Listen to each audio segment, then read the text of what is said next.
I see these low carb, high fat, like for example, a carnivore diet, the danger of excess, whereas I see with vegan diets, the danger of deficiency. I think you're going to put way too much protein through in your system. It's going to have a burden on your kidneys. It's going to have a burden on your liver. For a lot of people, it's going to have a burden on their heart. And then with vegan diets, there's like the vegan trap you get into. You go on the vegan diet for the first 3, 4, 5 weeks, or even the first 4, 5, 6 months, and you feel amazing. And then you get to a point where month 7, month 8, or even year 8, and you have major problems. Welcome to the Gene Food Podcast. I'm your host, John O'Connor. Hey everyone, today we are talking about the Game Changers movie, the new vegan documentary by James Cameron.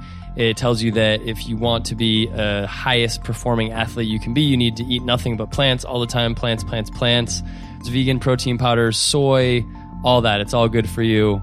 It's the newest in a long line of vegan films like Forks Over Knives and What the Health. And today, Dr. Aaron Gardner, who's the head geneticist and helps us with research at Gene Food. And we basically just dive into the pros and cons of the movie, what the movie got right, what the movie got wrong, some of the studies that they cite. We talk about a lot of the different features of the movie, also just vegan diets in general. So what we're trying to do here is give a nuanced perspective on the movie. A lot of these review shows are going to say, that movie is 100% garbage, nothing good there to see, move on, it's complete crap. That's not our take. We think that there's some good there with the Game Changers, but there are some pieces that are misleading that we want to shed a little bit of nuance and a little bit of light on. So without further ado, here is Dr. Aaron. Big show. Here we go. You saw the Game Changers movie. I saw the Game Changers movie. I've seen it 3 times now. And I was really excited for this movie to come out because I love these vegan propaganda movies. I think they're fun and usually well done. So we have a lot of stuff we're going to get into, kind of walk people through. For people that haven't heard of the movie, who haven't watched it yet, there's a whole genre of movie. You have What the Health, Forks Over Knives.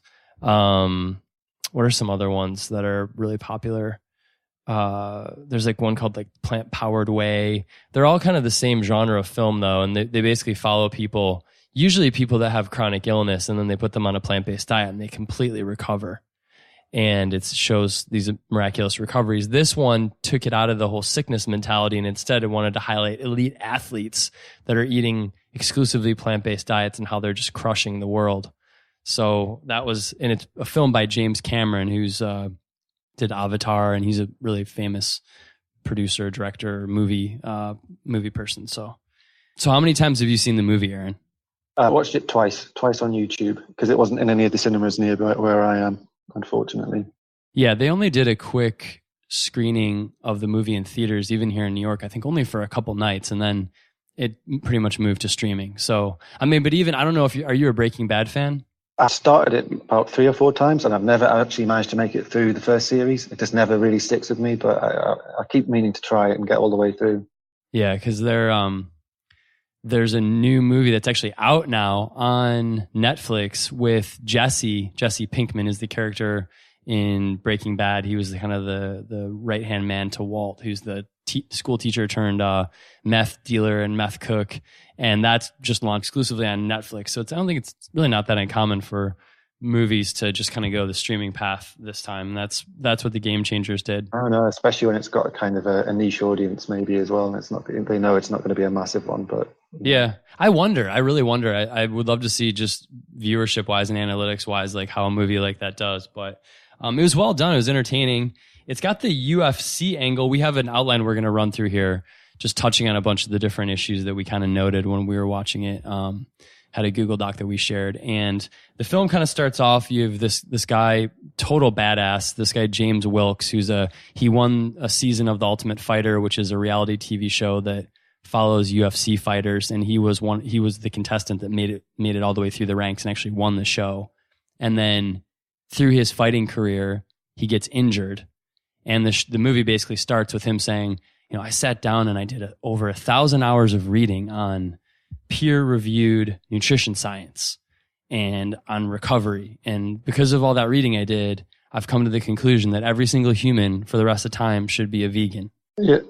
Yeah. I mean, that was basically it. Pretty good synopsis. The first thing I had for you, though, Aaron, is as somebody who is a scientist and has a PhD in research and all this, he talks about nutrition science. He read all this peer-reviewed nutrition science, and that means epidemiology for the most part, correct? Is that fair? I mean, I think that's fair. And so can you tell the listeners who aren't aware kind of when he was reading this peer-reviewed science, like what was he reading? Yeah, I mean, this isn't just a problem with people pushing vegan diets. It's a problem with nutrition science as a whole. Is there's so many variables with people, so that if you want to do a study, you're going to need lots and lots of people. And the downside is that you can't measure, you can't sort of record information about lots of people over a long period of time going forward. So it's typically done retrospectively. People fill in their sort of maybe a diary of the food that they eat over a certain period of time. They maybe come in at the end and have a few variables measured. But basically epidemiology is a sort of a study of incidence, distribution, identifying factors that may have a possible association with something. So in this case, things that may lead, what type of diet gives you a better sort of health outcome. But there's no actual mechanics in there. So they can't say that if you follow a vegan diet, you will be healthier because. It's just that if you follow a vegan diet, you may have slightly improved cardiovascular outcomes or whatever the different measures that they are. So it's a really powerful thing to do when you've got really big studies. A lot of the problem is a lot of epidemiology studies aren't that big. You see epidemiology studies with 20 people. And once you're getting down to that sort of size, a lot of stuff can get lost in the noise. And then you start thinking about, well, actually, how relevant is this study? Well, but for these plant-based studies, a lot of the epidemiology that they're citing are big sample sizes over many, many years. Like I think it's like the Nurses Health Study and some of these big population studies. What do you make of those studies? Unfortunately, they're the best that we have because they have that huge number of people, but they weren't designed to look at the difference between a vegan diet, a keto diet, and a standard Western diet. The researchers are having to sort of go through the data that's been collected and extrapolate things to make it fit. So, they might say this is a vegan diet or a vegetarian diet, but then as we've sort of seen in some of them, these studies, they actually, when they classify it, they're allowing a very small portion of meat in on that diet. And so you're sort of thinking, well, hold on, is this actually a vegan diet that you're talking about? This findings that you're talking about saying veganism or whatever other study, keto diet produces this, then you actually dig into what they've assigned as a vegan or a keto diet, and it doesn't really match up with what most people would think in the world. So there's kind of that disconnect, and it's the best studies we have, but they're not the best studies for what we're really interested in. Right, and that's one thing that you and I have talked about quite a few times is in some of the studies that are offered in support of very strict vegan diets, which the people, James Wilks and a lot of the people that are in the movie are following, the data that they use to support that strict veganism routinely includes people who eat meat very rarely. So they're using people that eat meat rarely as a argument in favor of strict veganism. And that's one of the nuance topics that we want to get into a little later in the show is just what would be, look, if you're not eating meat and you're vegan for ethical reasons, I totally understand and respect that. The way I've answered that question is, it's not, I don't, for me, this is the decision I've come to. I don't think it's unethical in my view, to eat clams and salmon and sardines and some oysters and things like that. But if that's you, then that's one thing. But the thing about the Game Changers is they're making this they're making these claims very aggressively on health. And they're talking about that you're going to have excellent health if you eat a vegan diet. And then they're using, quote, nutrition science. And a lot of the nutrition science that they're using actually doesn't have clean vegan data. In other words, the people that are put in the vegan category are people that are eating meat, just they're doing it very rarely. That's a fair point, correct, Aaron? I mean, that's basically what you're saying. Yeah, exactly that. And that's where I think a lot of the commentators out there who are pushing back against veganism, like Nina Teicholz and even, somebody like Joe Rogan or Chris Kresser, have a pretty good point, which is that a lot of the studies that are used in support of veganism are epidemiological, and they don't show huge increases in risk based on eating meat in some cases. I think that's the case with one of those colorectal cancer studies that we saw, Aaron, where the risk increased from 5% to 6%. Yeah, I mean, these risks are obviously quite a tricky thing to talk about, and obviously a 5 to 6% risk is still an increase in the risk. But then when you think about it, there's probably a lot of other things that are increasing, and we've looked at studies where other health outcomes, get worse when you follow a vegan diet. So it's kind of that balance that you have to take out when you look at these studies, unless we see like a really major shift. So, you're not that 5 to 6% increase. If you see something go from like a 5 to a 20% increase, then that's something that you would look at and be like, okay, this is something really major, and we should probably avoid this in my diet or start doing it, depending on what the study is. But that 5 to 6% is almost meaningless, really. Yeah, because that's something where you have a lifetime risk of getting colorectal cancer of 5%. And then some of the epidemiology that's cited in the Game Changers movie shows that there's an increased risk of developing that form of cancer. But when you actually shake out the data and you look at it, it increases your lifetime risk from 5% to 6% if you're eating some of these processed meats. And that's not to say that eating processed meats is healthy for people. It probably depends on the person. Certainly not making them a staple. It's just to say that the vegan community is presenting the science as though this is a closed case. That's what they kind of want everybody to believe, is that this is game, set, match. It's over. And there's quite a bit more nuance in that world than I think is let on by movies like this. Yeah, I mean, that's kind of the problem with the epidemiology as well, is that there's so much noise in these studies, and the ultimate aim is you want to basically get every single person in the world, fully genome sequenced, and be able to look at what food they're eating in real time and get their blood chemistry in real time for every single person in the world. And then we'd probably be able to answer that question of which diet is best for a particular person. And even then, you wouldn't find out that, veganism is the best diet for everyone. You'd find out that some people might do really well on it. Some people would do really well on a standard Western diet. There'd just be that whole mix in there. So that angle that they're coming out with, that every single person should go on a vegan diet and will do well on it, is just not true.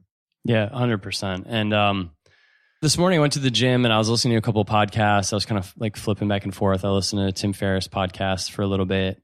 And I don't know if you've heard of Tim Ferriss, Aaron, but he's kind of like a growth hacker, almost like a self-help startup kind of a guy, but he's very insightful, and his podcast is popular. Listening to him on his show, he's basically telling his audience how to go on a ketogenic diet. Then I flipped over to this woman, Danielle Labard, I believe. She's a MD. She has a podcast. She's talking about people going on plant-based ketogenic diets, and across the whole spectrum, veganism, ketogenic diets, plant-based ketogenic diets. What I start to think is just all these diet philosophies are cutting out so many foods for people. And we had on Chris Masterjohn back a few episodes back, PhD nutrition science. And one of the things that he does a really good job of highlighting and just talking about, I really admire his message in this way, is he says, look, the more foods you cut out, the greater your risk for nutrient deficiency. It doesn't matter what diet you're on. But the problem with a strict ketogenic diet or a strict vegan diet is you're heading down a path for a long period of time where you're going to be just excluding so many different foods from your diet, and you're going to have to get those foods from some other source. The movies like The Game Changers are so adamant in their messaging. They want you to be vegan so bad that they don't warn you that there are potential pitfalls as you get 1 year, 2 years, 3 years into a diet like that. Yeah. And then the other thing is that we also, a lot of it, we don't really know in the longer term how some of the diets will affect people, because there's just the data's not out there at the moment. Right. But it's funny. I have my notes here. This is something that I know you tipped your hat to the scientists that did this paper, because you said it was very well designed and very well done. But I shared with you in our Google Doc that lipoprotein A study that was funded by the dairy industry. Because this is part of what, we're trying to walk a diplomatic fence here and kind of give both sides of the puzzle. We talked about epidemiology. One of the things that the Game Changers highlights is the fact that a lot of these studies, these nutrition studies, are industry funded.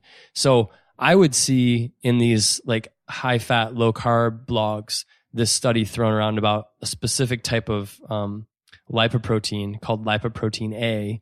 For people that are kind of not in the nerd world on lipids, these lipoproteins, they're kind of like taxis that carry fats around the body, and they can be damaging to our heart health under certain circumstances. One of them is lipoprotein A. It has a special structure that is thought to make it more dangerous to people's heart health. Well, there was a study that was done that was funded by the dairy industry that said, hey, eating low carb actually lowers lipoprotein A. And it did.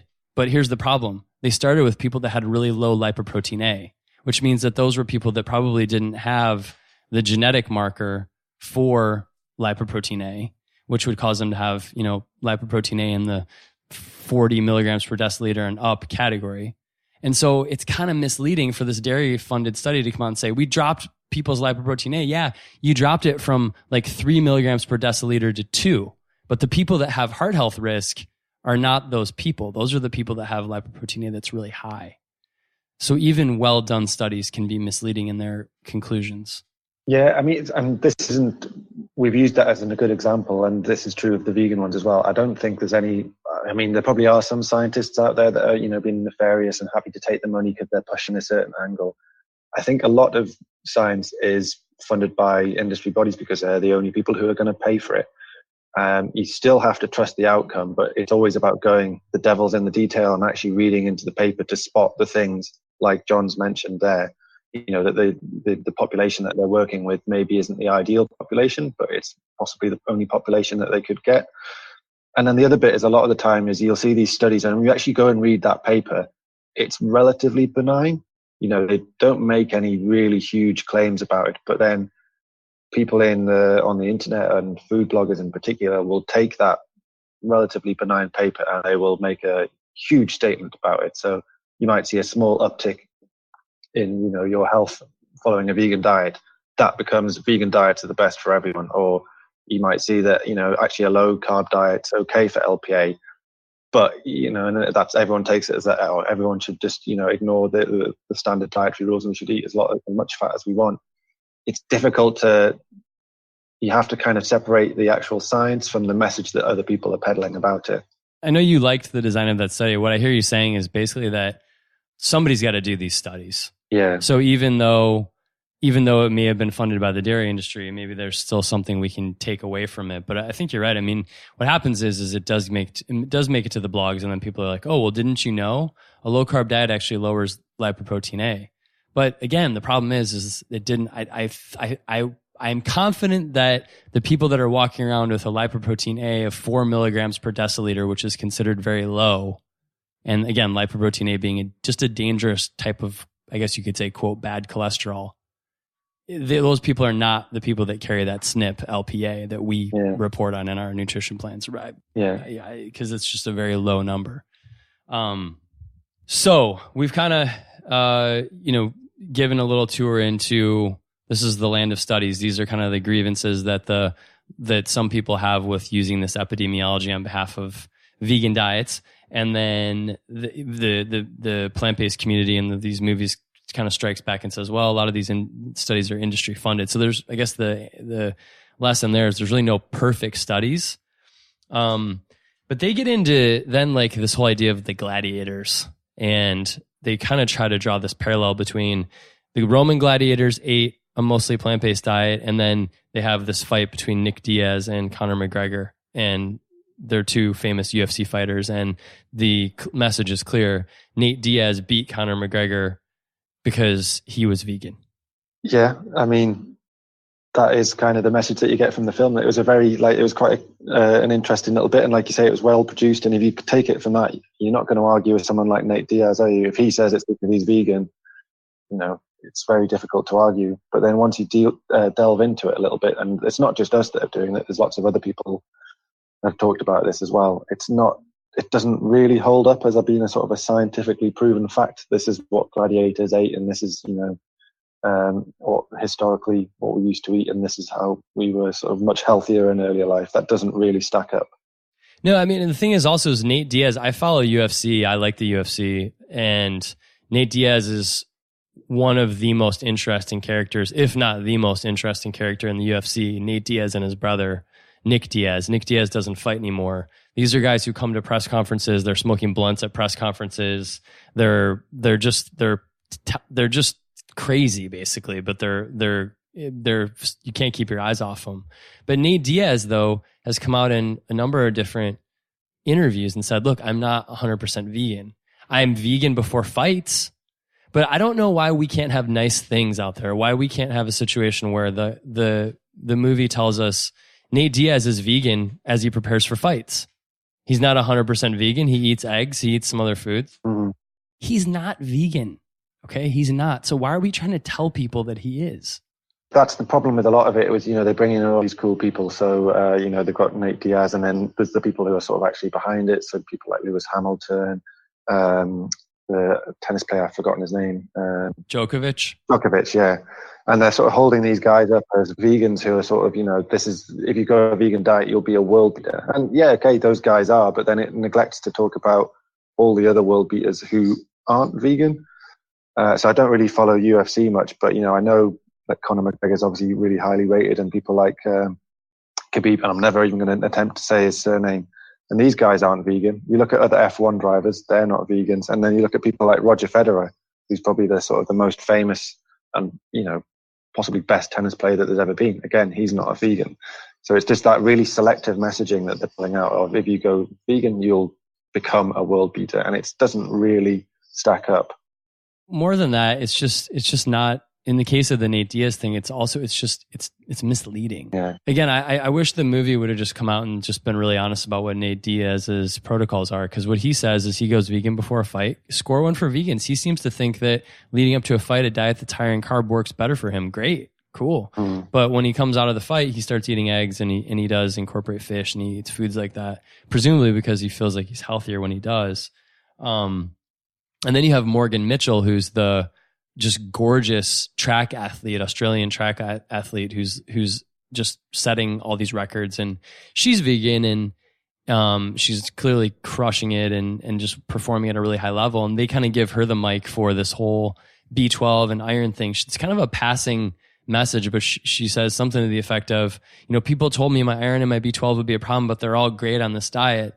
And that's one of the big traps that I see for veganism is, look, you can have adequate levels of B12 years after you go vegan. You're not going to become deficient in B12 or deficient in iron like in the first 3, 4, 5 months.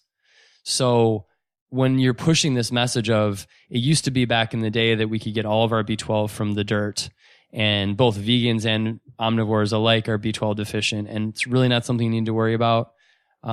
The levels are fine. How did that strike you? Yeah, I mean, so I did a little bit of digging into how long it takes for B12 deficiency to develop, and there's a sort of idea out there that if you're getting continuously under your daily amount, it takes about 2 to 4 years to deplete your stores. So if you go on a vegan diet, you may, and don't supplement with B12. Obviously, I know a lot of guys do supplement with B12, and that forms a sort of a key part of the diet. But if you don't supplement with that, you're probably not going to see an effect for at least a couple of years on that aspect. And then the other bit that you were sort of talking about there, about do we actually get enough in our foods anyway? The answer is, depending on what you eat, probably actually not. It's probably something that we should really all take notice of, and we should actually be trying to measure our intake and adjusting it accordingly. Some people probably do, but on a sort of standard Western diet with this type of foods that people eat on there, the highly processed, they're sort of coming from overworked farms and farm animals, you're also probably not getting your levels of B12, but you're probably doing better than people on a vegan diet without supplementing still. Right. These, unfortunately, I don't know how it is in England, but here in the US, the reality is that corporate America has, I wouldn't say ruined, but really diminished the nutritional value of the food supply. It's not like people that are eating a standard American diet are necessarily going to be in better shape than going vegan. And to be fair, the diet I choose to eat based on what works best for me is probably 92% vegan. I eat a lot of plant-based meals. I mean, the fact that I eat a lot of plant-based meals, does that mean that somebody listening should be eating a lot of plant-based meals? No, not necessarily. I'm not sure that what I eat the more I get into this world, I don't really think that what I eat has a too terribly much bearing on what the next person should necessarily eat. Although I do think there are these principles, and the Game Changers just pushes vegan junk food too big time. Like, especially at the end of the movie, the vegan strongman, he's like, I eat burgers, I eat, sometimes burgers and pizza at the same meal, and they're pushing these plant-based burgers. The plant-based burgers are you're basically just eating canola oil. That's what, like, usually the second ingredient in a plant-based burger is canola oil. And we know that there's a lot of issues with sort of the polyunsaturated fats and things like that, and inflammation risk. So if you're going to go vegan, but that's also true of any diet, if you're going to go for a particular diet, it's always try and eat the best quality that you can. There's two things that you've been talking about there that I think are really interesting. I think it's the sort of thing that if there's going to be studies done on these diet types, I think there's a couple of really cool things that could be done. That sort of idea of cycling on and off veganism. I mean, in a way, when you say you have a 92% plant-based diet, you're probably could put yourself in that category of being a cyclical vegan. You eat meat once a fortnight, once a month. I don't know exactly, the breakdown of that. And it's just been like, is doing that actually a better way than going purely vegan? Maybe having that one piece of meat or seafood every fortnight. Is that actually a better way of doing it than just going purely vegan 100% of the time? And then going back to the other bit about talking about how the plants and the animals that we eat and how these might actually be nutritionally deficient because of our farming techniques. It would be really cool to see like a long-term study of the nutritional quality of plants coming from organic farms. I know they've done like quite short-term studies, and they say that there's not really any difference between them.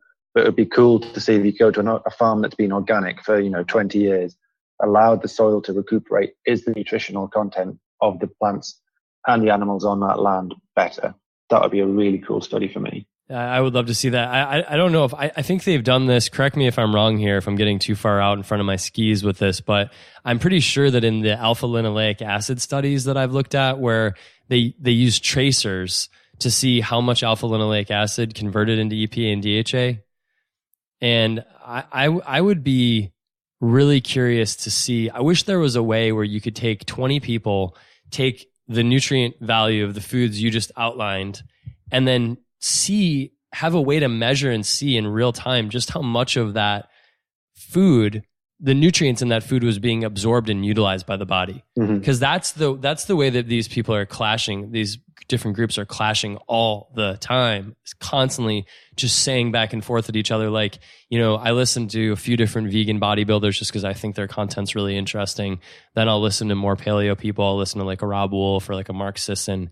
And literally what they are shouting, or Chris Kresser, they are shouting back at each other is, you can get all the amino acids you need by combining plant foods. All the nutrients you need are in plant foods. There's plenty of calcium in plant foods. There's plenty of healthy fats in plant foods. It's all there. What are you talking about? It's all there. And then what these other commentators are saying is it's not bioavailable. Your body can't access those nutrients. And I would imagine that if you took the calcium in spinach or in some plant food and you fed it to 20 people, I don't think that their amount of calcium that they would be getting from that food, whatever that food may be, would be uniform, right? I'm sure some people would get, we look at them and be like, wow, you're getting it. You do a great job of getting calcium from these plant foods. And then somebody else might get next to none.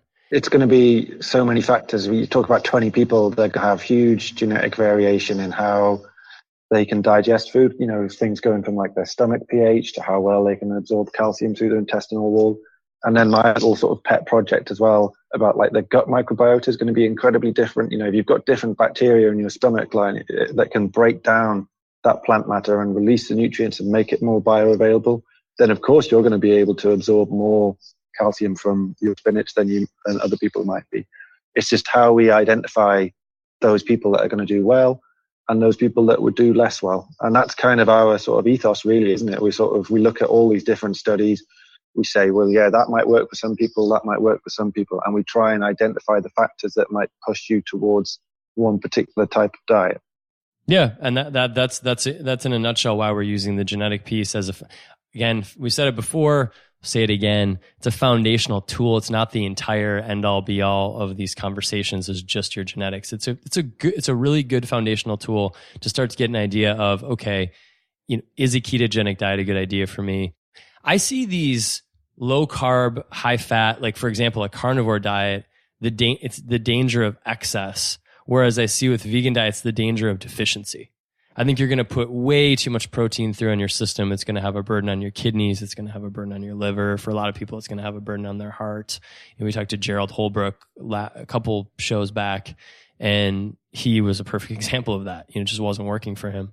And then with vegan diets, there's like the vegan trap you get into. You go on the vegan diet for the first 3, 4, 5 weeks, or even the first 4, 5, 6 months, and you feel amazing. And then you get to a point where month 7, month 8, or even year 8, and you have major problems. I've talked to a lot of people, again, N equals 1, but this is a podcast, so we're chatting.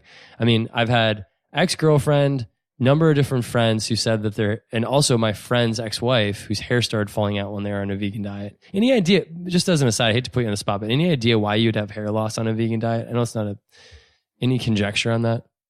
I mean, I know anemia is a common sort of side effect with veganism. I know that hair follicles are really sensitive to blood flow. They need that blood flow under the running under the sort of the papilla where the hair grows out of, and if that blood supply is interrupted, then that hair follicle can die, and basically then your hair falls out. I don't know if that's the reason for why it happens with some people when they follow a vegan diet, but that possibly would be my hypothesis. I've heard it more and more. If there's somebody who's listening who's like, "Wow, that's not you don't have a study to support that." I mean, fair enough. That's true. We're evidence based. Anything that we do, Aaron's doing the research on and coming up with frameworks based on the latest science. Science is our total guidepost. The thing about it, though, is I think anybody that starts following this can realize, if you're going to live your life based on the scientific probability from epidemiological studies, that's going to leave a lot of people behind. Epidemiology can tell you something in a probabilistic way for a general population. It doesn't really have any bearing on what's going to happen with one unique individual. You could have a field of stones and you could measure their weight and you could average out the field of stones, and the average weight could be, say, 44 pounds for a field of stones. You could go through that same field of stones looking for a stone that weighed 44 pounds and not find a single one that did. So, I mean, there's our limits to what you can take away from these studies.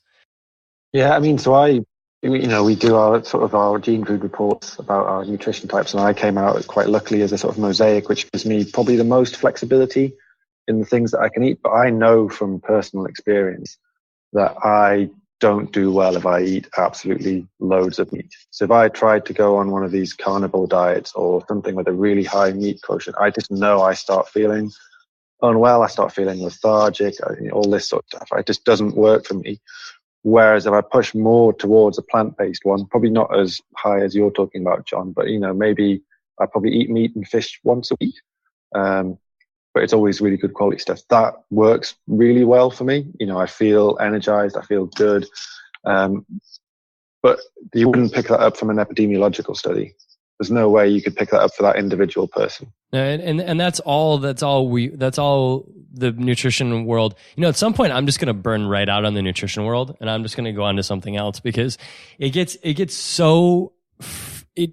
so discouraging to hear people beating each other over the head with these studies, as if, we have on our about page of our website, quote from Carl Jung: "The more a law lays claim to universal validity, the less it does justice to the individual facts." One of the problems with science is an incredible thing that we're all grateful for. The progression of science is something that enriches and betters people's lives routinely all the time. And it's something that is amazing and that I admire greatly. Having said that, in these contexts, science can rob people of their insights. It can rob people of their individuality. It pushes everybody into these boxes. Well, the studies say this, so therefore you have to conform to the studies. If you have an individual insight that bucks that trend, well, that's, you must be wrong. People not realizing that none of these studies prove anything. They give you probability. There's no proof in any of them. There's not even causality in any of them. Yeah, and that's partially to do with how scientists talk about science and how non-scientists understand science. We always sort of talk about ideas on before a podcast, and we sort of bounce things back. and I'm always probably a bit more on the fence about things than you probably, than you are, and then you're probably likely to be. And I also understand that from people in the public, they want do X, get Y. Whereas I know it's never quite that simple. So I'm always thinking, well, okay, you do X and then add in this and add in that, and then maybe you get Y.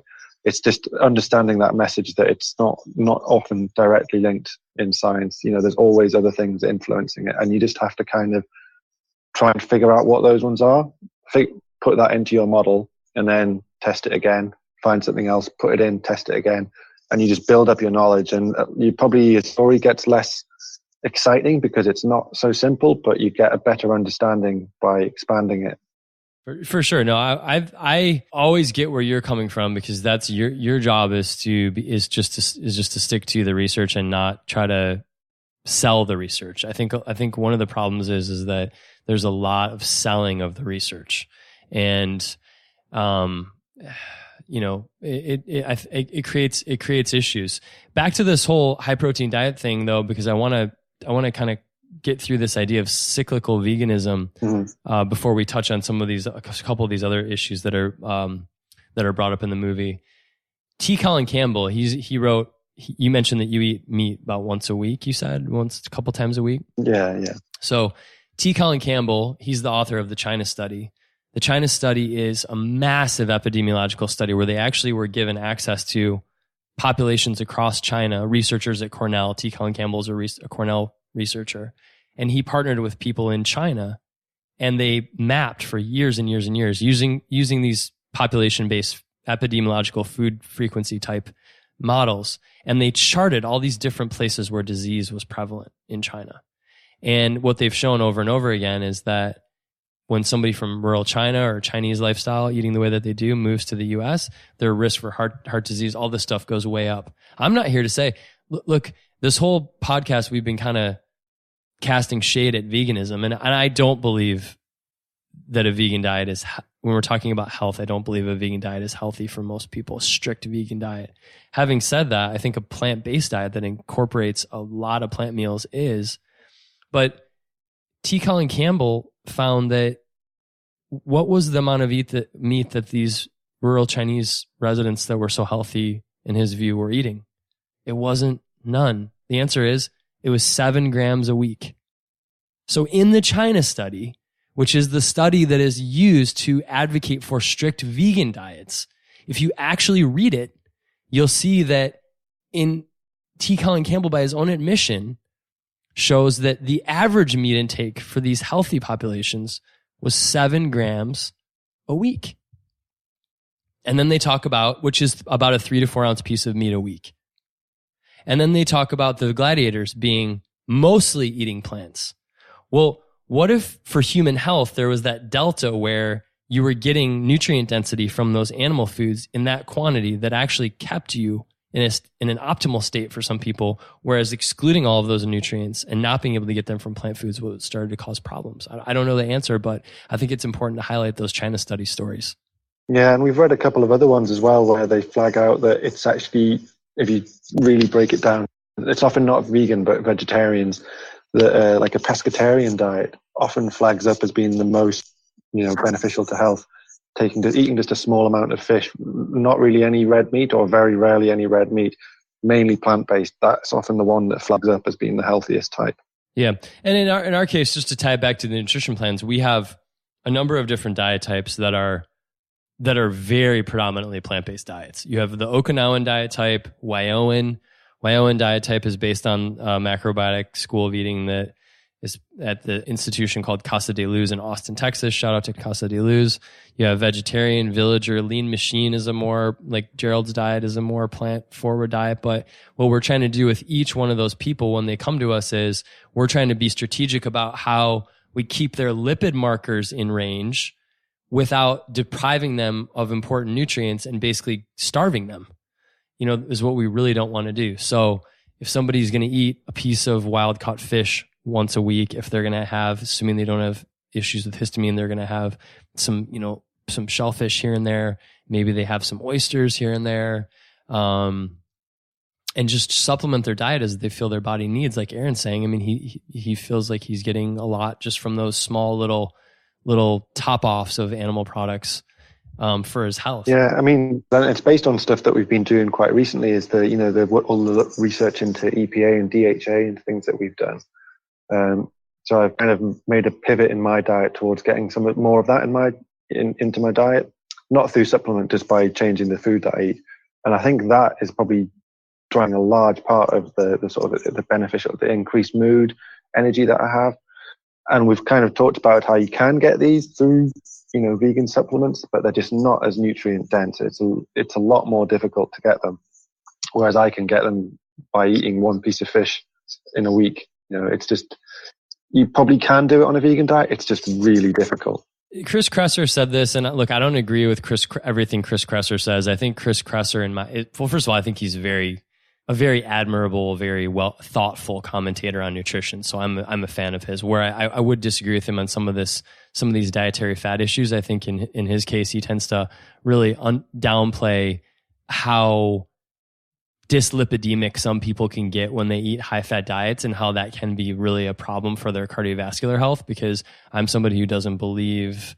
I believe in the lipid hypothesis. I do believe that it's not the sole determining factor, but I think if you have elevated LDL and some of these elevated lipid markers, and you combine them with some other inflammatory markers, that's dangerous for heart health. One of the ways people get there is they get there via eating too much in the way of animal protein, animal saturated fat.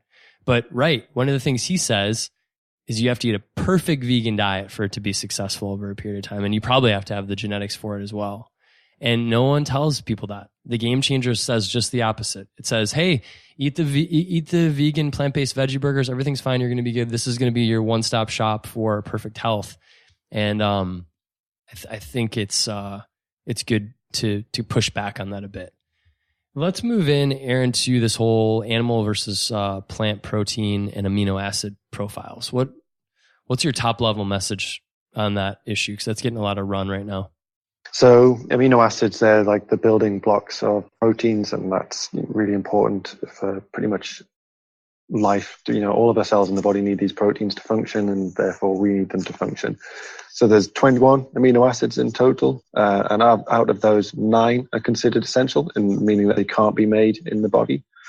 And so when people talk about protein sources, they often talk about them being complete or incomplete. So complete ones have everything that we would need, and incomplete ones would maybe missing things. So most of the complete sources are animal-based. So things like whey and eggs are particularly good because they're also easily digestible. But things like red meat, basically any sort of animal product is complete, but the meats are slightly less digestible and available. Obviously, this becomes important if you're not eating any of these animal-based products. And a lot of foods that are used to replace meat, plant-based foods that are used to replace meat, aren't essentially amino acid complete. Out of all of the ones available, soy is probably the best plant source if you want to get as much of your amino acids as possible. But it has low levels of methionine and lysine, two essential amino acids, which you can find abundantly in animal sources. So the thing with a vegan diet is if you want to get all of these amino acids, you have to eat a very varied and very mixed plant-based diet. So you can't just focus on your soy. You can't just focus on your wheat or your corn or whatever type of what your major plant-based protein is. You have to mix it up. And obviously that's, if you can do it, that's great, but that becomes difficult, especially for people on limited budgets, or if they're eating these sort of, like we talked about, these processed burgers, the vegan burgers. They are not going to have that wide range that you need to get those essential amino acids. Whereas if you follow a meat-based diet, or even have meat, like we said, once a week, once a fortnight, you're just going to be able to get these amino acids in that single stop. Right. So essentially using animal products not as even a staple of the diet, but using them strategically so that you can maintain health by not becoming deficient in key nutrients. Yeah. So I mean, you can, like I said, you can do it on a vegan diet, but it's difficult, and that's the bit that always, it comes back to for me, is that I almost could go vegan, but I just feel like I would be missing. I would struggle to maintain to stay as healthy and as happy and as active as I am on it with the amount of time that I have to dedicate to it. I feel like if I had all the time in the world, I'd probably do it, but I don't have all the time in the world. Sometimes I need that quick fix to get my nutrients from somewhere. And that's where things like meat and fish come in, and they work for me in my lifestyle. And I think a lot of people would be in that same boat. Mm-hmm. Yeah. There are a couple of things to talk about there. One is, I don't know how it is in England, but in the US, we have a major issue with factory farming. Mm-hmm. So the way that these animals are treated is really just absolutely abysmal.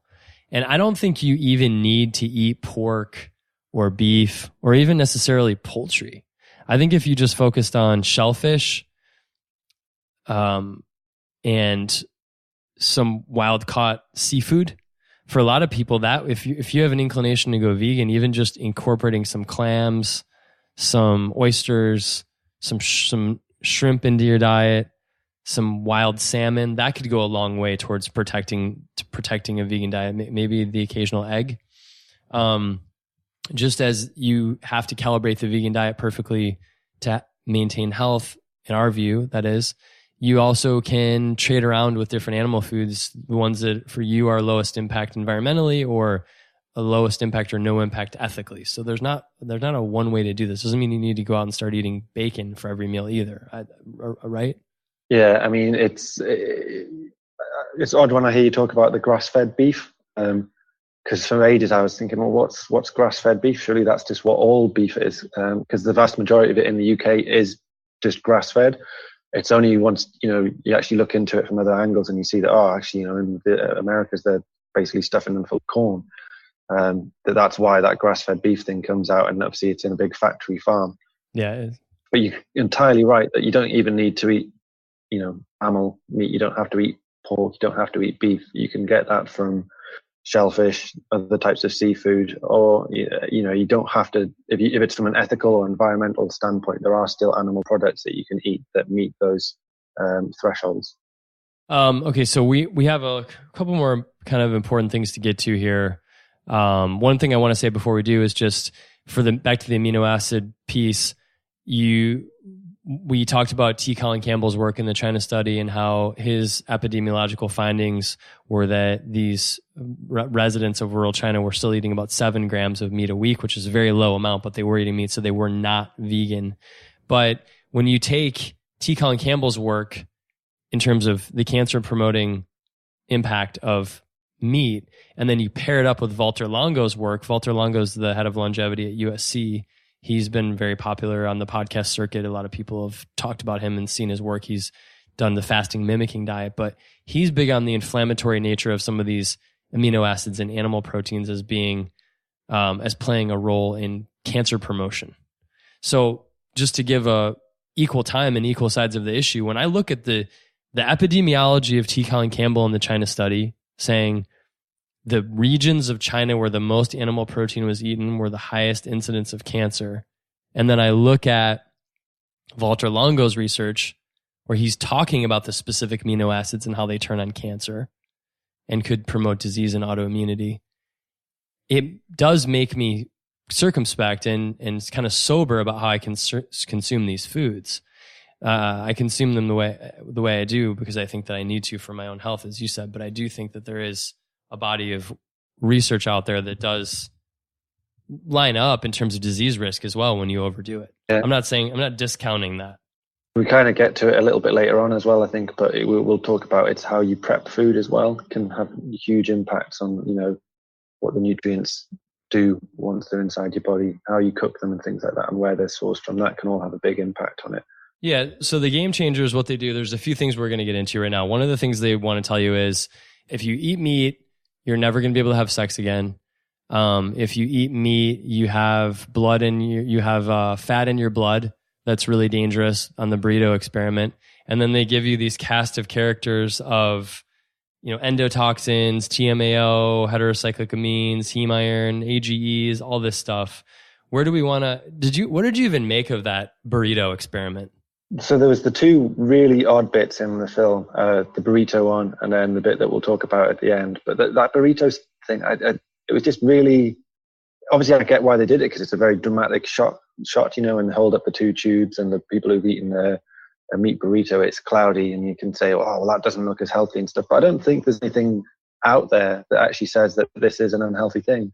It's kind of well known that if you eat a fat heavy meal before doing a blood draw, you're going to be seeing lipids in it. It's kind of, the problem is if those lipids last for a long time, or because you're eating so much of them that they're never cleared from your blood. So you actually look at a lot of guidelines for people doing blood draws. They recommend like a 12-hour fast before doing it for that very reason. And then the other thing that I found a bit funny, and I kind of went in and looked at it a little bit more, is, the details of the study. So the meat, it was a chicken burrito, and then the veggie one was a black bean burrito. So know that chicken has about 10 times more fat than black beans. It would be really interesting if they did the study with a burrito made from a plant source that had like an equal amount of lipids. So, an avocado where it has about the same amount of fat. Would you still see that same cloudiness in the blood draw, after the same period of time? But they had the avocado in the burrito, though. It wasn't the major source of. Okay. Yeah, it was mainly black beans in there because they had the one NFL player. Yeah, it'd be cool to see like what if you actually, if you gave it, and actually probably the proper way to do it is take it away from being a burrito. What happens if you eat 200 grams of chicken and 200 grams of avocado? What does your blood look like at that point? You take away everything else. And then if it is still different, that you see in this high level of fat in the meat one, then that becomes a really interesting story, because you've got a high level of fat in the plant one, which is seemingly absorbed much more quickly from the blood. That would be a really interesting study, but they didn't really show it there. Well, is that one of the things I had in the notes? Is that basically just the body trafficking triglycerides as energy after eating the chicken? But if you eat a lot of fat, it has to get trafficked around the body, and that's what your circulatory system is. It's basically the highways of your body. It sends things around there. As long as it's cleared, that's fine. As long as it's cleared within a reasonable amount of time, it's not sitting in your blood for ages and ages and ages, or because either you can't clear it properly, or because you're just constantly eating high levels of fat. It shouldn't be a problem. Yeah, and so it's just an interesting little experiment in the movie to mention. I think getting into the next piece here, which is more interesting to me, is they really steered clear of saturated fat in this movie. I think it seems to me that was probably strategic, because there's so much controversy and so much individuality in terms of how people are responding to saturated fat. And it's clear that for some people, saturated fat has been probably improperly demonized. There's been a lot of commentators out there that are really banging those drums. I think they're banging those drums just as in a very similar way to these vegan movies. And what I mean by that is they're saying, well, saturated fat is just fine for everybody, just like veganism is just great for everybody, which I don't think is true. But they did steer clear of the saturated fat angle in this movie. Yeah, it's quite interesting that, and you say it's probably because it is so up for debate, and it's kind of a really hot topic. And you hit the nail on the head, though, is that it probably has been over demonized for the population as a whole. But then when you hear these guys talking about, saturated fat for everyone, we should all be eating, 2 steaks a day. That's also not the case. It's, there's a happy medium in between there that's probably where most people actually need to sit.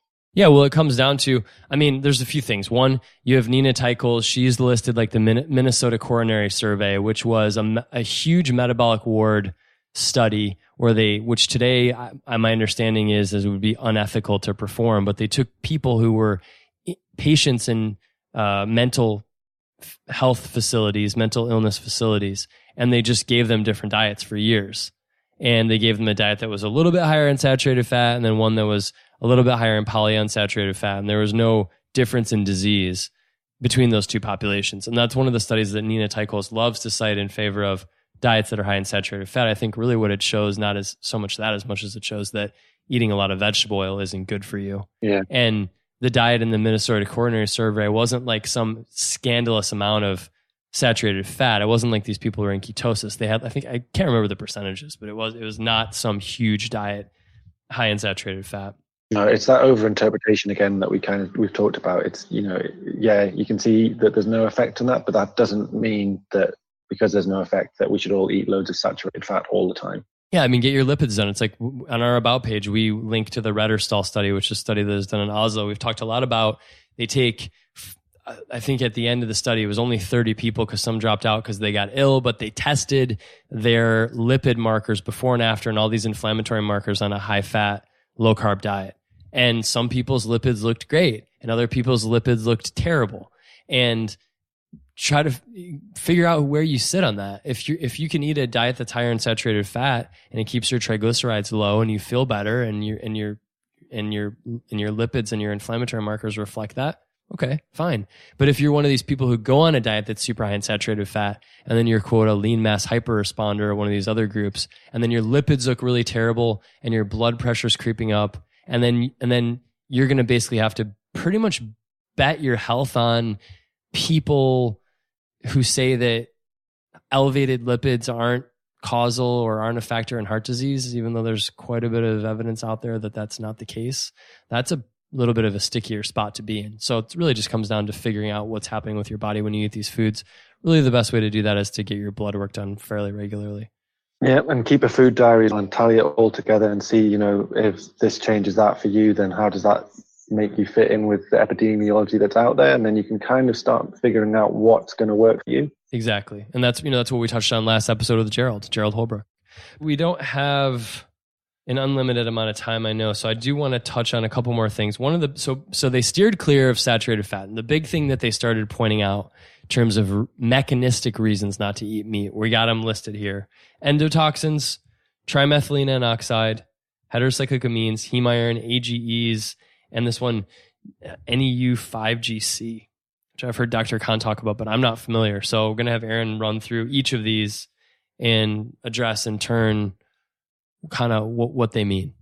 Yeah, so we'll start with endotoxins. So an endotoxin is something produced by a type of bacteria, and it's these things called typical lipopolysaccharides, or LPS. So these are produced by gram-negative bacteria in your gut, and if they get into your circulatory system or into other organs, then you can basically generate an inflammatory response. And one of the ways that you'd be measured is this thing called the lipopolysaccharide binding protein. If you have more LPS in your blood supply, LBP goes up. And so it can be like a good readout for, how much LPS is actually getting into your bloodstream. And then really interestingly, there's quite a few studies out there that show that meat can actually be protective for this. So if you eat meat, and especially things like milk, it can actually lower the levels of this LPB protein found in the gut and the circulatory system. Admittedly, this is in a rat model. It's not shown in humans. But it actually seems that meat is possibly more protective. And then they kind of think, well, why, how is meat being protective? And they look into it. And one of the things that they go into is that how this could be associated with the composition of the gut bacteria. So if you follow a plant-based diet, or if you have a bit of meat in your diet, the bacteria that live in your gut are going to differ. And they found that one particular bacterial species typically preferred to grow when meat was present, and that this was a kind of a protective bacteria. It prevented the release of LPS or other bacteria releasing LPS, and that kind of lowered the levels overall. So it was really interesting seeing that mentioned in the film, because then when you actually go out and look in the research, it almost seems like it's the other way around, and that meat can be protective. But then the counter argument is, could it be the type of meat? Maybe there's certain types of meat cause a worse response. If it's high quality organic meat, then maybe you don't see that same effect. If it's really processed, really fatty meat, then maybe you do have a negative effect. It's something that needs a little bit more look into, but it didn't really stack up with what they were saying in the film. Right. I always thought that lipopolysaccharides were also a test that were run in more integrative clinics to try to measure for intestinal permeability and leaky gut as well. Yeah. And the thing is that there's endotoxins. There's not really any reason why they'd be present on animal products but not plant products, because they're all going to be covered in bacteria basically. So endotoxins is one that probably wasn't portrayed in a objective light. You've written a lot on the blog. I've written a little bit on the blog about this, about TMAO. In fairness, my blog that I wrote on TMAO was discussing why some people probably wouldn't do as well eating a whole lot of eggs. Mm-hmm. But your post got into dioxins and a whole bunch of other factors. And I've had my serum TMAO levels tested while I've been eating meat And while I've been eating seafood and my serum TMAO levels are perfectly normal. So what do people need to know about TMAO? So it's kind of a really interesting story. So it's thought to be bad when it's present at high levels, but then the converse of that is that the areas where people have a really high intake of it actually often have better cardiovascular health. So it kind of, that idea that really high levels, it's not just really high levels, it's really high levels dependent on your diet. So the areas where they have a really high intake, it's kind of that sort of Mediterranean diet. And so it's maybe that other factors in their diet are negating the negative impacts of it. So as long as you are eating a diet that is negating the high levels of TMAO, you should be fine. But then the thing that really flagged up is that maybe it's not TMAO in itself that's actually the harmful thing. It's actually dioxins present in the food chain. And dioxins, they're typically elevated in poorer quality meat. So if you eat poorer quality meat that's been highly refined or, factory farmed, it's probably likely to be higher in dioxins than meat which hasn't been farmed in that way. So it's more, again, it's about the quality and the quantity of your meat that you eat. So if you're going to eat meat, don't eat loads of it. And if you do eat any, eat high quality stuff. Yeah. And for people that hadn't heard, I should have introduced this. TMAO is a compound that's produced in the gut by certain species of gut bacteria when we eat carnitine and choline and different amino acids and fats that are found in animal foods. And it was actually a New England Journal of Medicine study that identified this issue, kind of put it on the radar. And you definitely don't want to be walking around with high levels of TMAO. So if you have high levels of TMAO and you get them tested, that's when you might want to look at trying to do some gut repair or possibly stop eating some of those foods that are super rich in choline and carnitine and try to draw back on that. Yeah, cutting back is obviously a good way of doing it, but then it's thinking about what you're eating around the food that's high in TMAO. What other things are you eating at the same time? Because maybe that could be modulating how you're dealing with it as well. Right. So the next one on the list, this is one that comes up on nutritionfacts.org all the time. Heterocyclic amines, heme iron, AGEs. Let's lump all these in together and just kind of give an overview of what people need to know about these toxic compounds as well. So heterocyclic amines, they're one of the ones that does really stack up. That's a really good reason to cut out eating large quantities of meat. So it's basically what happens to your food when you cook it, and often actually overcook it. So you char meat, especially red meat, you generate a large amount of these compounds. And these basically, they have inflammatory aspects. They've been strongly linked with cancer. So whenever you read studies about, red meat equals cancer, a lot of the time it's driven by these compounds. So it's the way, if you're worried about them, the ways to avoid it are obviously eat less meat as a whole. But then when the way you cook it, don't cook it at especially high temperature. Don't char it. And again, eat the higher quality meat if you can afford it. That's the best way to deal with it. And there's the interesting ones is that, again, it kind of links in with the other one. It's the certain types of food that you can eat at the same time as meats that are rich in these heterocyclic amines that may actually have a protective effect. So I think there was a study that we sort of found where if you eat avocados at the same time, these are protective because we assume that the fats present in the avocados are protecting the endothelial lining. They're mopping up these compounds and excreting them from the body. So that one is that did stack up with what they were talking about in the film. Right. And that's something, the heterocyclic amines, that's also when you're just out on the grill and you have blackened meat. That's where that comes up the most, I believe. Yeah, basically just don't char grill your meat is the way to avoid that. Don't eat blackened meat. So that passes the smell test. Heme iron, I wrote this blog post on the Impossible Burger, which was so surprisingly controversial. A lot of people got very angry with me for writing a negative review of the Impossible Burger, but the whole heme issue came up there. They're using soy lemoglobin or soy heme combination. What do we need to know about this whole thing? So heme iron, there's like two sources of iron, heme iron and non-heme iron, and heme iron is basically all plant-based, all animal-based. And it only really becomes an issue if you eat a lot of meat or have the disorder known as heterochromatosis, where you absorb iron very easily. And when we're talking about a lot of meat, we're talking about over 160 grams per day.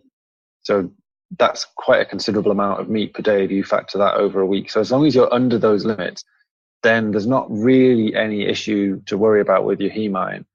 You probably don't also, you should consider your iron because it can be toxic if you over supplement with it. So if you're taking an iron supplement and you're eating meat, then maybe you want to look into whether you actually need to take that supplement at all. And then, maybe adjust the levels of that supplement. But on a normal diet, which is relatively low in meat, you shouldn't worry about heme iron.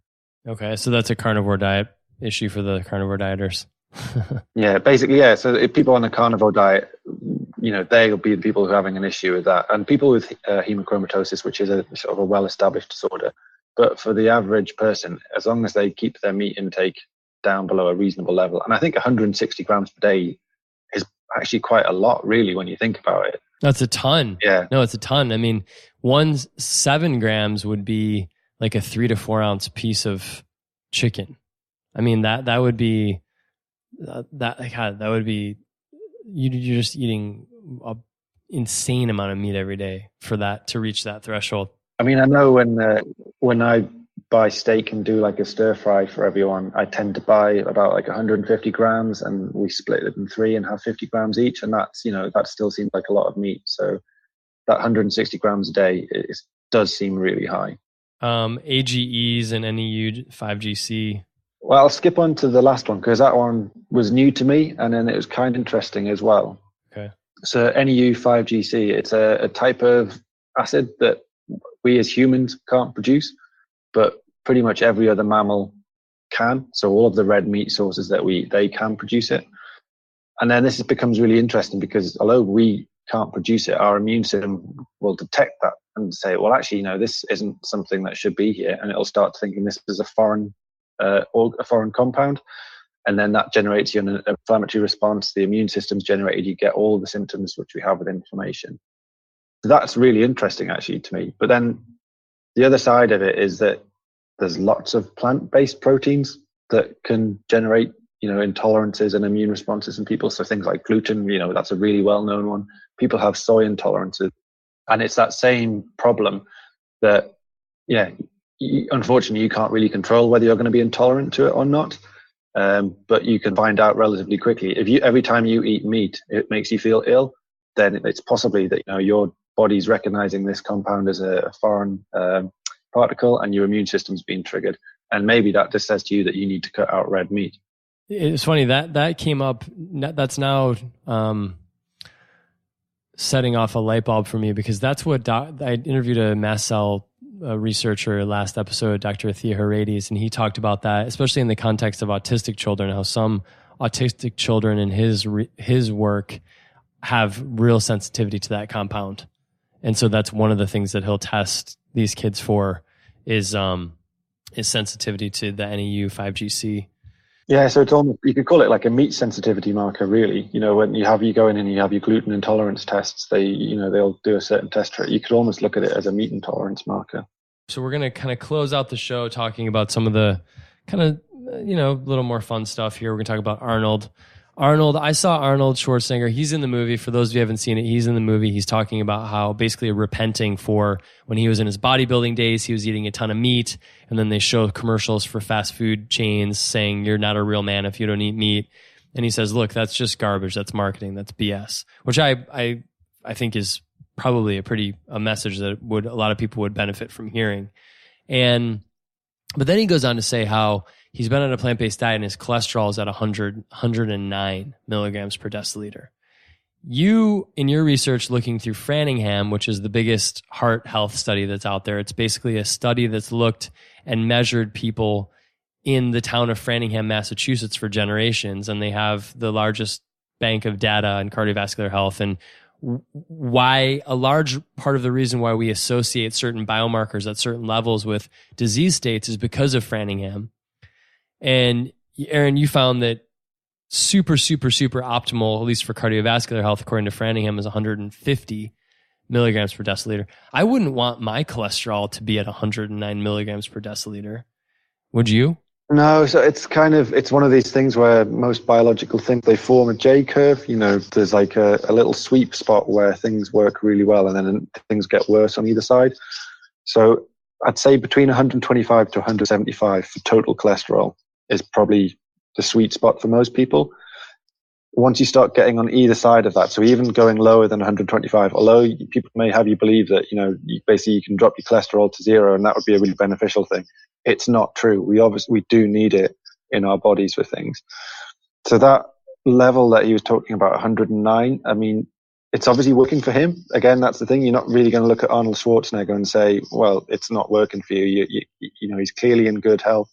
He's clearly sort of enjoying his vegan diet and can live with it at that level.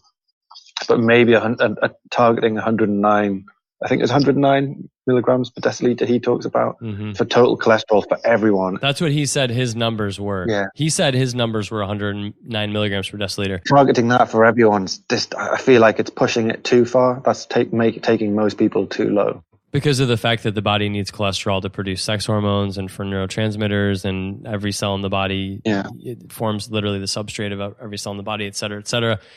People have talked about that quite a bit. I guess the message is, well, it's just like this JAMA study that we have in our notes. It's a meta-analysis of, I think it was close to 280,000 people. And the low-carb people love to say, well, the lowering of LDL cholesterol studies, they don't make an impact on all-cause mortality. The interesting thing about that is that when you really dig into it, first, they're right in many cases. But the problem is that these are diseases that progress over the course of 50, 60, 70 years. I mean, they were biopsying Korean war soldiers, American Korean war soldiers who died in that war, and finding atherosclerotic plaques in their arteries when they were 19, 20 years old. So you take a disease that's been progressing for that long, you put people on a statin for 2 years, and I've come around to the way of thinking where any drop in all-cause mortality in 2 years based on just one intervention, to me, seems actually pretty freaking amazing. That's just my take. I want to get yours on that, Aaron, but to give the data on that, to synthesize the study, the greatest benefit for these people that were put on these statins was when they dropped their LDL cholesterol from 160 to 130 and then from 130 to 100. They didn't see any benefits in all-cause mortality when they continued to drop the LDL cholesterol beneath 100. That's where the benefits seem to stop in that study. But the thing about that study is it's looking at 280,000 people. And this is not epidemiology. This is intervention, controlling for one variable, statinizing people, and then looking at how they perform over time. Yeah, I mean, so the interesting thing is you hit the nail on the head there at the end, is that they were giving people statins as well as part of this study. So you kind of have to try and extrapolate around that as well.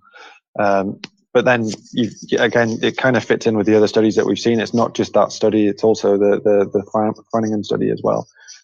There does seem to be a point below, if you go below a certain level, you're not going to see any benefit. And I would possibly even go further and say it starts to become harmful below a certain level. So maybe in those people who weren't on the statins, it would be interesting to see, what's a good level for their total cholesterol as well. Yeah. I think another good thing that people can do, because not everybody has access to these blood tests, and before I dive into that, you make a good point there. This is because you're looking at these statin studies and trying to tie them back to nutrition, because nobody's going to do a randomized controlled trial like that for nutrition. That's why we love Retterstall so much, because nobody does these studies. Retterstall, I love it. It's a great study. It's small. That's the, unfortunate aspect of it. And part of the fact that it's small gives us the cool bit, because they report on the individual values that people have. Whereas when it's a huge study, there's no way they could report every individual value. So it all gets lumped together. But it's about seeing those differences in the groups. And, maybe when you look at those figures, you can see that there's the sort of the average, and then there's the variation around that. And, I'd love to know what's pushing someone to the top of that variance and someone to the bottom of that variance, because that's going to, that's quite a big difference that you can have. And that could have a big impact for you as an individual, whereabouts within that group you might fall. Yeah. And so to finish off the point I was going to make, just for something really practical and at home. So if you're looking at these LDL cholesterol numbers and you want to have like another factor that you can start tracking in addition, just measure your blood pressure. See what your blood pressure looks like. If your LDL cholesterol is going through the roof, or your lipid markers look really poor, if your blood pressure is also bad, that could be a sign that there's something going on there that's not very healthy for your heart. Your heart's having to pump harder to get blood to certain places, which brings us to the closing issue that we're going to talk about, which is the game changers and the Boner experiment, and basically telling everybody that if you don't eat plant-based, you are not going to have a good sex life, and you need to get on the plant-based train for optimal sexual performance. They took these kids from these college athletes and they strapped on these devices on their penises, and they measured their frequency and strength of erections. And they did it, you guessed it, where they gave them a plant-based meal and they had better strength, really what it was is they had a lot more erections at night. And then they gave them a meat-based meal, and the number of erections that they had went down by like 400, 500%, something like that. So that's why I mentioned blood pressure. That's why we're mentioning these lipid markers, is they're all supposed to tie back and be proxies for what's happening in your endothelium, like what's happening with your heart health. Is your heart health good? If your heart health is good, you can pump blood to the extremities. If your heart health isn't good, you can't. And Dr. Joel Kahn, who we had on the podcast, he wore a t-shirt on the Mind Body Green speaker stage a few years ago. And I mentioned this to Dr. Amy, who we interviewed when we did our sexual health episode. And it had one big circle, which is like, I think your normal artery. And then it had another small circle next to it. And then underneath it said feeling lucky. And the big circle was meant to be like, the small circle was meant to represent how small a penile artery is. And if you're damaging your heart health upstream, then you're never going to be able to get blood flow to the penis, and eating meat's doing that. So therefore, anyway, so what's your, to the extent you want to talk about this, Aaron, which I'm not sure you do, what's your first take on that whole study? Because frankly, it's been a huge part of the marketing behind the movie. Everybody's talking about it. Well, like you say, yeah, it's going to work, isn't it? Yeah, it's a really cool, if you're going to try and sell it to guys in particular, it's the number one thing to target. Basically, go vegan, be better in bed. It's just going to work. Yeah. I mean, you can kind of see, I would hope most people watching it would realize that it's not the best study out there. It's not a study at all. It's not a study at all. It was a kind of a little sort of bit at the end of the film. I mean, it would be really cool to investigate. It's such a weird experiment, though. The little machines that they're strapping on and stuff. It just, it was kind of quite funny watching it at the end. I was thinking, how much are these guys getting paid to take part in this study? Because you'd have to pay me quite a bit to sort of have that recorded. Yeah, no, for sure. They're in college. Who knows? Yeah. You can't really take anything from it because they didn't really control things properly. It would be really interesting to see what effect diet has on, like male sexual health. I guess that is quite an important thing.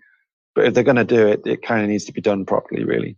Yeah, but the thing is you can kind of take a middle ground there and say, look, if diet is affecting your endothelial health, meaning if you're on a diet that's not right for your heart health, it could detract from your sexual abilities, for sure. That's not something that's speculative. I think that there's probably a lot. That's a pretty solid point that they're making. The problem is, it doesn't mean that everybody needs to go vegan. It doesn't mean that it even applies to most people. And I did a post on my mentors in this health and wellness world is a guy named Dr. Stephen Brody. He's a endocrinologist in San Diego. And I started doing all my blood work. I list him on my bio on the Gene Food site. And one of the things that he always impressed upon me was just how important it is, if you're having an anti-aging practice, to really understand what's going on with your prostate. And one of the interesting things, it's kind of not a topic that really comes up a lot, but I think it's important to share for anybody that's made it this far through the podcast that's interested. There's actually a pretty good study out there that gives you a little window into what the latest state of urology is. The guy who administered these tests to these athletes is a famous urologist. And it says, look, in younger men who had a condition called prostatitis, which is inflammation of their prostate gland at like an earlier time, who had also been on antibiotics, who'd been given antibiotics, because that's something that you can contract basically as like an STD. The more sexual partners you've had, the more likely it is that you could have that issue. And so they give them antibiotics over and over again to take care of it. And when your prostate is not healthy, that's something that can impact on your sexual health. It especially comes up in older men with BPH and stuff. You know, like your grandfather or somebody who's older just having to wake up like a million times during the night to pee. It's because their prostate's inflamed and it's getting larger, and it's basically impacting on the ability for them to, you know, be healthy in that part of their body. But what they found is that in men who'd had this antibiotic treatment, who then also had low PSA, they were dealing with a fungal issue. And what they put them on, the regimen that they put them on was not a vegan diet. The regimen that they put them on fluconazole, which is an antifungal, and then they put them on a low carb, high protein diet. And they had high rates of success in terms of beating back that disease based on that. When I see these movies like Game Changers, I feel really happy for the people that are going to take the advice and have it work for them. And then I feel really bad for the people that are just going to be put totally off the scent on some important issue for their health and their quality of life based on these movies. I'm guessing you probably aren't up on that study, Aaron. Yeah, I mean, I guess it's just, as long as you take the movie as what it is, just a movie, then that's fine. But like you say, there's going to be people who don't take it like that, and, you know, who's possibly having, you know, poor health, and they're going to take it at face value and just go on it, and it's maybe not the best thing for those guys. Yeah, I you know, one of the couple episodes ago, we were really hard on paleo diets. I just think that anytime there's anybody that's out there that's advocating for a one-size-fits-all diet, it raises red flags for me. I think that's what I take away from this. I mean, I did actually enjoy the film. You know, I enjoyed watching it, and it's quite interesting. I was at a wedding last weekend, and we were just sitting around the table talking about it. And because, you know, we'd sort of talked about watching it and things like that, I was telling everyone at the table, oh, you should give it a go. You know, just have a watch of it, see what you think. And so quite a few of them went away to watch it, and they came back with the same. You know, a lot of the people at the table were scientists, so they came back with like, yeah, it's a bit funny and stuff like that. But then they were sort of did make people think that maybe I'm not going to go towards a vegan thing, but it'd be interesting to look into that more plant-based diet approach. So from that angle, it probably did work. And like I say, it's a well-made, easily watchable film, but just don't take it as hard science. Yeah, it's a really fun film to watch. I think what's happening is there's a growing number of people who are really waking up to the fact that there's these creeping environmental issues. And they're, rather than taking those environmental issues and tackling them head on, they're trying to backdoor and say what they really want is they really want you to not eat meat for the environment, because they believe that that's the best way to stop this trend of the planet warming. But it's not, they're not respecting the audience and telling them that in a straightforward way. Instead, they're saying it's the healthiest thing to be vegan. It's not the best thing for the planet. If they'd come out and done a documentary like Cowspiracy, where they say, look, raising of this beef in these farms is pretty bad for the environment, that's one thing. But telling people that a diet that's probably not healthy for a lot of them, that it is the healthiest diet for them, I think that's, I take issue with that. And your science friends might have written it off. I don't think a lot of people do. I don't think a lot of people view that movie in this way. I think a lot of people view this movie as something that's actionable and something that's substantive and something that they should take seriously. Yeah, I mean, the environmental point is a really good one. And I guess the counterpoint from a lot of people is, I think everyone knows what factory farmed meat, you know, how it's produced ethically and the impact it has on the environment. But I think most people just don't care. So maybe the other angle is that, well, maybe we have to try a different approach. And it's not about, you know, veganism is better for the planet. It's veganism is better for you. And that's the approach that they're going to have to, that they want to go on to get as many people to sign up as possible. Yeah, I think so. The irony is there's going to be a lot of people that would go on a diet like this or a template of a diet like this and do really well. So it's been fun chatting about the movie, Aaron. We're looking forward to hosting you in New York just a few short weeks. And it's going to be a great time, man. Looking forward to it as well. Thanks for coming on. I'll see you in person in a few weeks. All right, buddy. Sounds good. See you later.